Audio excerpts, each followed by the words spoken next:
उत्तर दक्षिण पूरब पश्चिम फिरदा दाणे दाणे नु सर्व कला सतगुरु साहेब की हरि आए हरि आणे।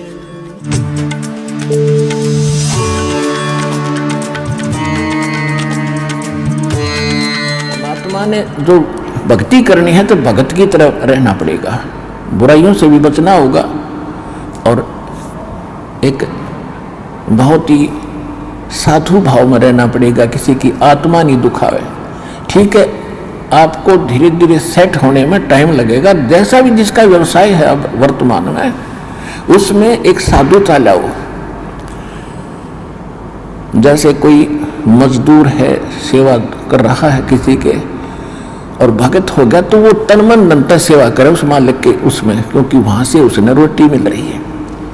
और फिर परमात्मा ऐसी प्रेरणा करेगा उस मालिक के अंदर, देख भगत आदमी होते ऐसा हो भाई, कोई चीज पड़ी रहो घर में उसके लिए मिट्टी समझो, चाहे पैसा हो चाहे सोना हो कुछ भी हो, अपनी मिली हुई दो रोटी यानी दो जो दिहाड़ी मिलती है उसमें संतोष सब्र करके देखा कितनी इज्जत बनेगी उसकी और कितनी विनम्रता और उसके प्रति सद्भावना और उसका आदर बनेगा उस मालिक के हृदय में।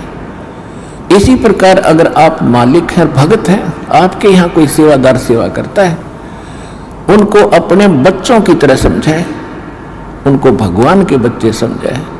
वो बालक सेवा कर रहे हैं, भगवान के बच्चे हैं, उनको प्यार दे और उनके साथ कोई ऐसा गलत बर्ताव नहीं करे। और फिर कुछ दिनों में उनके दिल में ऐसी भावना होगी, परमात्मा दोनों तरफ रोल करता है, जब हम मालिक के अनुसार चलेंगे फिर उन बच्चों में भी उन सेवादारों में भी ऐसी भावना भर देगा कि हमारे जैसा नालायक नहीं इसे ऐसे भले आदमी के घर में राम 19-21 कराएंगे सेवा में मजदूरी में 21 काम करा करेंगे भाई। तो इस तरह कितना अच्छा माहौल बनेगा।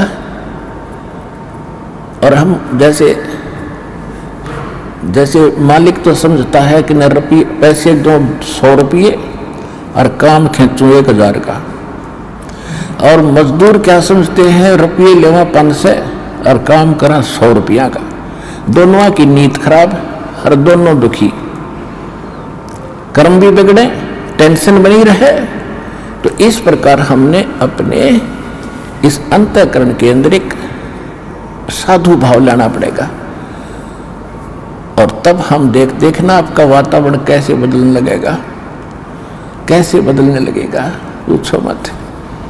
तो तब हम यहाँ भी सुखी होंगे, आपको चिंता नहीं रहेगी कि वहाँ सेवादार सेवा कर रहे हैं वो अपने तन मन धन से सेवा करेंगे, भगवान से डर के वो भगवान से डरने वाले हो जाएंगे, फिर बातें खत्म हो जाएगी। अब तो आग लगी पड़ी है, रिश्वत ले ले, यूँ ले लूँ, फलान करूँ, जब करूँगा तेरा काम धर दे 500 रुपये, और उधर से 500 ले लिए, डॉक्टर के जाकर 1000 लग गए, वो 500 भी गए, 500 अपनी तनख्वाह में तो गए। अरे वो पाप कर्म जो के धरे के धराए रहेंगे, फिर गद्दा बनकर पूरे करेगा जिससे रिश्वत ली है। तो इसी विघ्न में पैर दो मत, ये भगवान बताना चाहते हैं।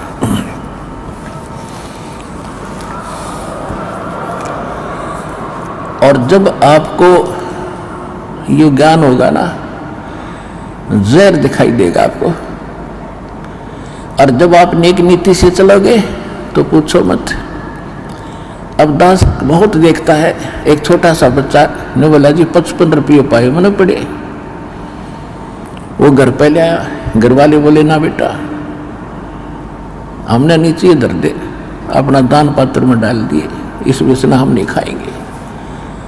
अब देख जिसके गिरे थे उसको पुण्य हुआ, अब यहाँ पर भंडारे में लग गए, और वैसे उस पर चौनी खर्च हो रही थी कि उसने विधि का पता नहीं, और वैसे कोई और मिल जाता उसने जाते कहीं गोटी लाओ उसके 55 रुपये की, या कितने मांस मिट्टी खाओ उसको और पाप लगाओ।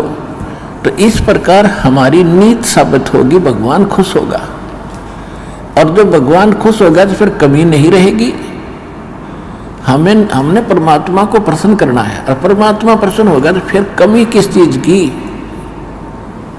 फिर तो क्या बताते हैं परमात्मा, साईं इतना दीजियो जाम कुटुम समावे, हम भी भूखे ना रहे, अतिथि न भूखो जावे। इससे अधिक मांगना इस काल की जेल में हमारी महामूर्खता है कि इतना ही मांग लो बस तुम, इसमें सब कुछ मिलेगा। क्योंकि ये कलयुग है और कलयुग में मशीनरी जरूरी होगी। तो आप इतना ही मांगो जामे कुटुंब समावे, यानी रिक्वायरमेंट ऑफ द फैमिली, परिवार की आवश्यकताएं ये है जामे कुटुंब समावे। और हम भी भूखे ना रहें और अतिथि न भूखा जाए। फिर देगा आपको, और फिर रहो मालिक के वचनानुसार चलो। फिर कैसे? जैसे परमात्मा कहते हैं, चिड़ी चोंच भर ले गई, नदी न घट्यो नीर, दान दिए धन घटे नहीं, यूं कह रहे साहिब कबीर। परमात्मा अपना साइन कर रहे हैं इस वाणी को बोल करके, कह रहे साहिब कबीर कि दान करने से धन नहीं घटेगा। ये नियम है ईश्वर का, परमेश्वर का। और दान सुपात्र को करे। गुरु बिन माला फेरते, गुरु बिन देते दान, गुरु बिन दोनों निष्फल हैं, चाहे पूछो वेद पुराण। देते को हर देत है, जहां तहां से आण, अण देवा मांगत फिरो, फिर साहिब सुने ना कान। अब परमात्मा ने एक भूमिका करके दिखाई हमारे को कि साईं इतना दीजियो जिसमें कुटुंब समावे। एक धानक, एक जुलाहा, सुबह से लेकर शाम तक एक बारीक बारीक तार इकट्ठे करके धागे और कपड़ा बुनता है। एक दिन में मुश्किल से भी 5 फुट 10 फुट बना पाता है, 5 फुट 4 फुट, और बहुत लंबा सैकड़ों फुट का तार वो थान बनाना पड़ता है। ताना बनाते थे, वो हफ्ते में पूरा होता।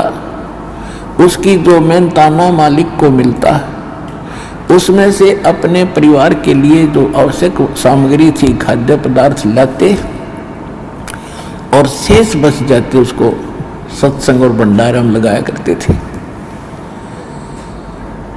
इस प्रकार परमात्मा हमें उदाहरण देते हैं कि इस लोक में आप भगवान की भक्ति अवश्य करो, पूर्ण संत से प्राप्त करके, फिर परमात्मा एक्शन में आएगा। और वैसे आप ये फार्मूले अपनाओगे तो सफल नहीं हो पाओगे, क्योंकि फिर आपके साथ काल रहेगा, ये मन है। और केवल वर्क डन मिलेगा आपको, यहाँ वर्क से भी अलग मिलेगा आपको, किस्मत से भी नारा देगा परमात्मा। क्योंकि हम परमात्मा से कुछ और मांग ही नहीं रहे, इतना ही मांगते कि हमारी भक्ति बनी रहे और हमें कोई आवश्यक वस्तु का अभाव ना हो, बस इतना सा।